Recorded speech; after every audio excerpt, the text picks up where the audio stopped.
அனைவருக்கும் வணக்கம். நான் உங்கள் பிரபாகரன். நம்ம ஸ்டாலின் அவர்களுக்கு என்ன ஆச்சு அப்படின்னு தெரியல.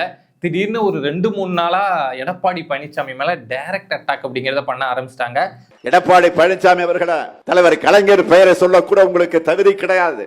கலைஞர் பெயரை சொல்லக்கூட எந்தவித யோக்கியதையும் கிடையாது. ஸ்டாலின் மட்டும் கிடையாது, மகன் உதயநிதியும் எடப்பாடி பழனிசாமியை டைரக்டா அட்டாக் பண்ண ஆரம்பிச்சிட்டாங்க. கொஞ்ச நாளைக்கு முன்னாடி வரைக்கும் உங்களுக்கு தெரிஞ்சிருக்கும், ஸ்டாலின் என்ன சொல்லிட்டு இருந்தாரு அப்படின்னா, திமுகவுக்கும் டெல்லிக்கு தாங்க போட்டி அப்படின்னு சொல்லிட்டு இருந்தாரு. பட் இப்போ கொஞ்சம் கொஞ்சமா இறங்கி நேரடியா எடப்பாடி பழனிசாமியை அட்டாக் பண்ண ஆரம்பிச்சிருக்காங்க.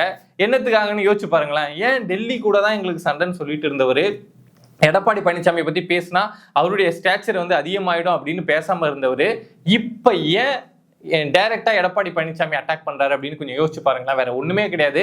கிரவுண்ட் ரியாலிட்டி என்ன, களம் யாருக்கு சாதகமா இருக்கு அப்படிங்கிற விஷயம்லாம் ஓரளவுக்கு அவங்களும் அனலைஸ் பண்ணி பார்த்துருப்பாங்கல்ல. வெளியில அவங்க சர்வே ரிப்போர்ட்டை திமுக 190 ஜெயிக்கும் அப்படின்னு விடலாம். அது அவங்க மக்களை கேன்வாஷ் பண்றதுக்காக விடுறது. ஆனா கிரவுண்ட்ல என்ன நடக்குது அப்படிங்கிறது அவங்களுக்கு தெரியும். மனசுக்குள்ள அந்த பதட்டம் அப்படிங்கிறது இருக்கும். ஸோ எடப்பாடி பழனிசாமிக்கு அவங்களுடைய ஸ்டேச்சர் அதிகமாகிறது, தென் மாவட்டங்கள்ல கூட்டம் கூடுறது, இதெல்லாம் பார்த்துட்டு நாம இந்த பிஜேபி பூச்சாண்டி, டெல்லி பூச்சாண்டி, மோடி பூச்சாண்டியை வச்சு இந்த தேர்தலில் ஒன்றும் பண்ண முடியாது. நம்ம மோடி அடிச்சுட்டே இருந்தோம்னா இங்க எடப்பாடி பழனிசாமி ஒரு ஹைட் பெருசாயிடும். ஸோ நம்ம எடப்பாடி பழனிசாமியும் அடிக்கணும் அப்படின்னு சொல்லிட்டு அவங்களுடைய முடிவுகளை மாத்திட்டு இங்க வந்திருக்காங்க. இந்த விஷயத்தை ஃபர்ஸ்ட் திமுக எப்பொழுதுமே கைவிடணும். இந்த பிஜேபி பூச்சாண்டியை வச்சே நம்ம எல்லா தேர்தலையும் அணுகிடலாம், எல்லா தேர்தலையும் அதை வச்சே போட்டி போட்டுடலாம், அதை வச்சே ஜெயிச்சிடலாம் அப்படிங்கிற காலகட்டம்லாம் 2021 கூட அந்த அளவுக்கு ஃபேவரா இருந்தது. பட் 2026 இல்லவே இல்லை. ஸோ அந்த காலகட்டம்லாம் முடிஞ்சு போச்சு. இனிமே இங்க என்ன அரசியலோ அதை தான் அவங்க செய்ய வேண்டிய இடத்துக்கு வந்திருக்காங்க. பட் இதுல என்ன ஒண்ணு நடந்துட்டு இருக்கு அப்படின்னா, விமர்சனம் அப்படிங்கிறத வைக்கலாம். அது யாரு வேணாலும், ஸ்டாலின் அவர்களோ இல்லை உதயநிதியோ யாரு வேணாலும் வைக்கலாம். ஆனா அதுக்கு ஒரு லிமிட் அப்படிங்கிறது இருக்குல்ல, ஒரு பிலோ த பார் போகாம வைக்கணும்ல. நீங்க பார்த்திருப்பீங்க, எடப்பாடி பழனிசாமி ஸ்டாலின் குறித்தோ மற்ற தலைவர்கள் குறித்தோ நிறைய இடங்கள்ல விமர்சனம் அப்படிங்கிறது, விஜய் குறித்து, தேமுதிக தலைவர் பிரேமலதா குறித்துலாம் நிறைய இடங்கள்ல விமர்சனம் அப்படிங்கிறத வச்சிருக்காங்க. ஆனா எந்த இடத்தையுமே பிலோ த பார் போய் அவங்க பேசிருக்கவே மாட்டாங்க. அந்த ஒரு தலைவரை எப்படி விமர்சிக்கணுமோ அப்படிதான் விமர்சிச்சிருப்பாங்க. பட் ஆனா இப்போ ஸ்டாலின் அவர்களும் உதயநிதி அவர்களும் அந்த இதை தாண்டி கீழே போய் இறங்கி விமர்சனம் அப்படிங்கிறத செஞ்சிட்டு இருக்காங்க. அதுக்கு காரணம் என்ன அப்படின்னா, நம்ம ராசா அவர்களுடைய ஒரு ஆடியோ ஒன்று லீக் ஆச்சு இல்லையா, திமுகவை போட்டு கழுவி ஊத்தி ஸ்டாலின் அவர்கள் கருணாநிதியை சிறைப்பிடிச்சு வச்சிருந்தாரு வீட்டு சிறையில அப்படின்லாம் பேசியிருந்தாரு இல்லையா. அதை குறித்து எடப்பாடி பழனிசாமி உங்க கட்சியில இருக்கக்கூடிய நபர் இப்படி பேசியிருக்கார் அப்படின்னு சொல்லிட்டு எடப்பாடி பழனிசாமி கூட்டத்துல பேசுறாங்க. அதுக்கு அவர் என்ன சொல்லணும், எங்க கட்சி நபர் பேசியிருந்தாருன்னா நாங்க பாத்துக்கிறோம், இல்ல நீங்க இதை பத்தி பேசாதீங்க அப்படின்னு ஏதாவது சொல்லியிருக்கணும். ஆனா இவர் என்ன சொல்றாரு அப்படின்னா, அது ராசா சொன்ன விஷயம் அப்படிங்கிறதையே மறைச்சிட்டு எடப்பாடி பழனிசாமி எங்க அப்பாவை விமர்சனம் பண்ணிட்டாரு, எங்க அப்பாவை நான் சிறைப்பிடிச்சு வச்சுட்டேன்னு சொல்லிட்டாரு அப்படின்னு சொல்லிட்டு நேரடி தாக்குதல் அப்படிங்கிறத நடத்துறாரு. இதுக்கு நம்ம ஸ்டாலின் அவர்கள் பழைய கதையெல்லாம் சொல்றாரு. எடப்பாடி பழனிசாமி அவர் சிஎம்மா இருக்கிறப்போ எங்க அப்பா இறந்து போனப்போ நான் போயிட்டாங்க நின்ன, எங்க அப்பாவுக்கு மெரினாவில் இடம் வேணும் அப்படிங்கிறதுக்காக நான் நிக்கல. தமிழின தலைவர் எங்க அப்பா கருணாநிதி அவர்களுக்கு மெரினாவில் இடம் வேணும் அப்படின்னு போய் நின்ன. ஆனா எடப்பாடி பழனிசாமி மறுத்து விட்டார் அப்படின்னு சொல்லிட்டு ஸ்டாலின் சொல்றாரு. சின்னதா ஒரு 10 செகண்ட்ல ஒரு கதை சொல்லட்டுங்களா. மேதகு அவர்களுடைய அம்மா கடைசி நேரத்தில் அவங்களுக்கு உடல் நலம் சரியில்லாமல் இருக்கு.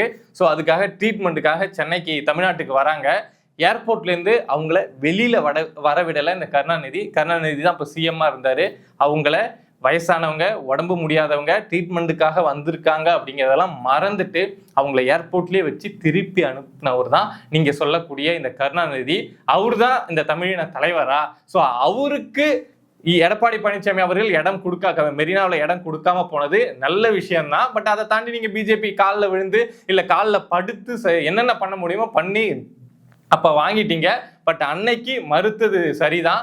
ஆனா அதை இப்போ ஸ்டாலின் அப்படியே எமோஷனலா பேசுறாராம். தமிழின தலைவருங்கிறதுனாலதான் நான் போயிட்டு மெரினாவில் இடம் கேட்டேன், ஆனா அதுக்கே எடப்பாடி பழனிசாமி அவர்கள் கொடுக்கல அப்படின்னு சொல்லிட்டு ராசா அவருடைய ஆடியோவில் சொல்லியிருக்காரு அப்படின்னு தான் எடப்பாடி பழனிசாமி எடுத்து பேசுறாங்க. அது இந்த ஸ்டாலினுக்கு உண்மையை சொன்னது அப்படியே உறுத்துது போல. உண்மையா விமர்சிக்கணும், உண்மையா கோவப்படணும் அப்படின்னா ராசாவை கூப்பிட்டு கண்டிக்கலாம், கோவப்படலாம். இந்த ஆடியோ என்ன, நீ தான் பேசுனியா இல்ல ஏதாவது ஃபேப்ரிகேட் பண்ணி விட்டாங்களா, என்னடா ஏன்டா இப்படி பண்ணி வைக்கிற அப்படின்னு ராசாவை கூப்பிட்டு தைரியம் இருந்தா கேட்கலாம்.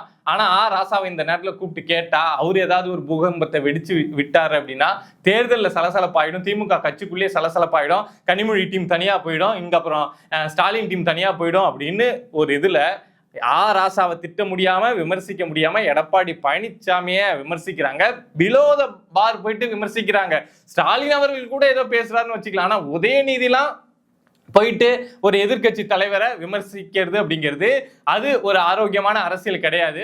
பட் எடப்பாடி பழனிசாமி ஒரு ஸ்டாண்டர்ட்லேயே விமர்சனத்தை வச்சுக்கணும் அப்படின்னு நினைக்கிறாங்க. பட் திமுக கூடலாம் நம்ம போட்டி போடுறப்போ அந்த ஸ்டாண்டர்ட் எல்லாம் மெயின்டைன் பண்ணவே முடியாதுங்க. நம்ம எதிரி எப்படி இருக்கணும் அதுக்கு ஏற்ற மாதிரி தானே நாம இருக்க முடியும். ஸோ அதிமுக சைட்ல இருந்தும் எடப்பாடி பழனிசாமி போய் விமர்சிக்கணும்னு கிடையாது. ஆனா அவங்க சைட்ல இருந்தும் திருப்பி அடிக்கணும். திமுகவெல்லாம் நீங்க திருப்பி அடிச்சா மட்டும்தான் வாய மூடுவாங்க. அவங்களா டீசென்சி பார்த்து அமைதியாகிடுவாங்க, அவங்களா ஒதுங்கிப்பாங்க அப்படின்லாம் என்னைக்குமே நினைக்காதீங்க. திமுகவுக்கு ரத்தத்துல கட்சி தொடங்கினதுலேருந்து இப்ப வரைக்கும் உண்டு. மோசமான காமராஜர் மேல அவங்க வைக்காத விமர்சனமா? காமராஜரையே அவ்வளவு இழிவுபடுத்தி பேசுறாங்க, அவ்வளவு மோசமா பேசுறாங்க அப்படின்னா எடப்பாடி பழனிசாமி பேசலாம், அவங்க யோசிக்கவே மாட்டாங்க. அதிமுக தரப்புல இருந்து இதுக்கான பதிலடியை அதிமுக பேச்சாளர்கள், அதிமுக தலைவர்கள் கொடுக்க வேண்டியது அப்படிங்கிறது அவசியம். எப்படியோ இங்க ஃபைட் அப்படிங்கிறது ரொம்ப ஒரு வேகமா கோபமா நடந்துட்டு இருக்கு அப்படிங்கிறத புரிஞ்சிக்க முடியுது. ஸ்டாலின் அவர்களும் திமுகவும் கிரவுண்ட் ரியாலிட்டி தான் அப்படின்னு புரிஞ்சுக்கிட்டு எங்களுக்கு மோடி கூட தான் சண்டை, டெல்லி கூட தான் சண்டை, பிஜேபி கூட தான் சண்டை அப்படிங்கிறதெல்லாம் மறந்துட்டு இங்க எடப்பாடி பழனிசாமியோட ஸ்டேச்சர் 2021 இருந்த மாதிரி இல்லை, அவருடைய ஸ்டேச்சர் அதிகமாயிடுச்சு அப்படிங்கிறத திமுக இப்போ உணர்ந்திருக்காங்க. கிரவுண்ட் ரியாலிட்டி நம்ம கேட்கிறப்போ அப்படிதான் சொல்றாங்க. குறிப்பா தென் மாவட்டங்கள்ல அவருக்கு ஒரு பெரிய மாஸ் கிரியேட் ஆயிடுச்சு. டிடிவி உள்ள வந்தது அங்க இருக்கக்கூடிய கேஸ்ட் ஓட்டு எல்லாத்தையுமே ஒன்று சேர்த்துடுச்சு அப்படின்னு சொல்றாங்க. ஸோ என்ன நடக்குது அப்படின்னு பார்ப்போம். இன்னும் ஒரு 10-15 நாள் இந்த பிரச்சாரம் 15 நாளைக்கு மேல இருக்கா. இன்னைக்கு தான் தேதி 4, கிட்டத்தட்ட இன்னும் ஒரு 17-18 நாள் இருக்கு. 18 நாளுக்குள்ள என்னென்ன சம்பவங்கள் நடக்க போகுது, யார் என்ன விமர்சனத்தை வைக்க போறாங்க, யார் பச்சையா பேசிலாம் சிக்க போறாங்க அப்படிங்கிறதெல்லாம் பொறுத்திருந்து பார்ப்போம். இதை மாதிரி நம்மளை சுத்தி நடக்கக்கூடிய விஷயங்களை நீங்க தெரிஞ்சுக்கணும் அப்படின்னு நினைச்சீங்கன்னா மறக்காம பிரபா டாக்ஸ் சேனலை சப்ஸ்கிரைப் பண்ணி சப்போர்ட் பண்ணுங்க. நன்றி.